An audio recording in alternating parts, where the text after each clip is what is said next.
People are so much into fighting in some cases where they don't know. I don't know whether I've told you this before, I don't know. But I have a brother who lost a girlfriend in 1993. And the assumption or the thought fact according to them was that she died of HIV/AIDS. He's not really a person I can say is a well-to-do person or an affluent man, but he has not had, so being so he has not had this I will call chance, if I may say so, to like take on affluent means of combating the disease. I've never seen him bedridden. I don't know whether he still holds the view that he is sick. I don't know. But the fact is that the girlfriend died in 1993. I've not had him, by the way, that he's taken up ARVs. So, the fact that that's what I know of him, then raises questions as to what actually people fight, and whether surely they know it, or it's just something that is driven into the minds, and maybe the conception they get instead actually drives them crazy, and perhaps psychologically drives them. What were the circumstances surrounding the girlfriend's death? From the revelations from the people, or from himself as well, he says she suffered, she emaciated, she had these red lips, she had this common skin rash, and she had this diarrhea. Does he have relationships today? Yeah, sure he does, and his firstborn, because he didn't have a kid with the other one. His firstborn, I think, is now in S2. Yeah, he's in S2. Then the secondborn is joining senior 1. So the firstborn was born in 1995. So he hasn't been using condoms. No. If there have been condom use, it would have been out of choice. But he has had 2 kids. Yeah. Then he eventually got another kid with another woman at one time. By then, the disease, or HIV as it's conceived and it's understood, was associated so much, by the way, with stigma. And then, that unidentified assumed victim of AIDS would be like a tourist attraction. But then you should not forget that we've had what actually are said to be the symptoms of AIDS as diseases prevalent in the population before, just way back in time. We've had diarrhea, we've had malaria, we've had skin rashes. These things have been with us for some good time. For how long? For as long as, I would say it's this time immemorial for sure. For the case of diarrhea, it's all to do with how you manage your life. The point is, since diseases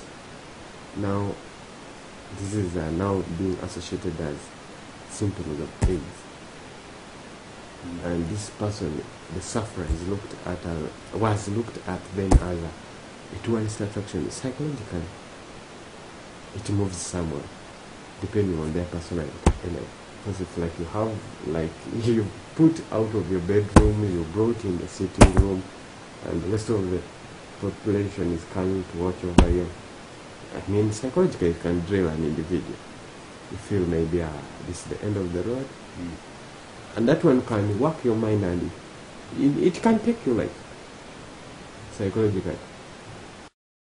What would be the rationale behind removing someone from the bedroom into the living room? The rationale behind that in society is that when people are like what I would call moving to the living part of their lifetime, like the weekend and then what. It's like people are just coming just to pay the last kind of attention towards you. They are now like coming to affirm their unison with the caretakers.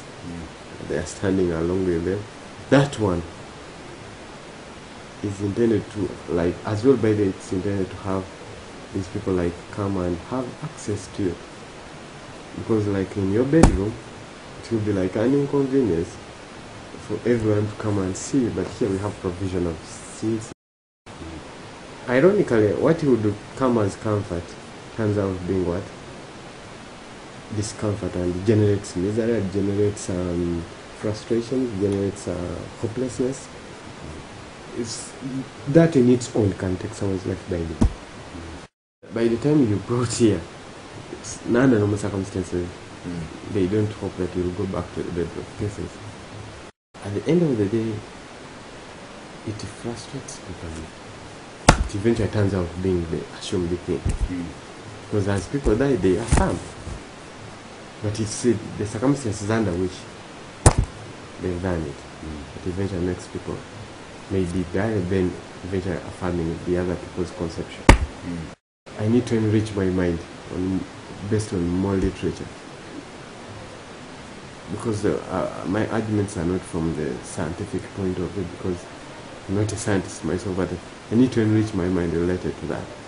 I have all possible reasons to question what actually is assumed to be, based on my related story I've just given you.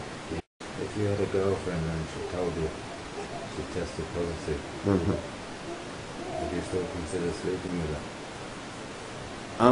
Yeah, depending on two things. First, if it's a question of self-confidence in her mind,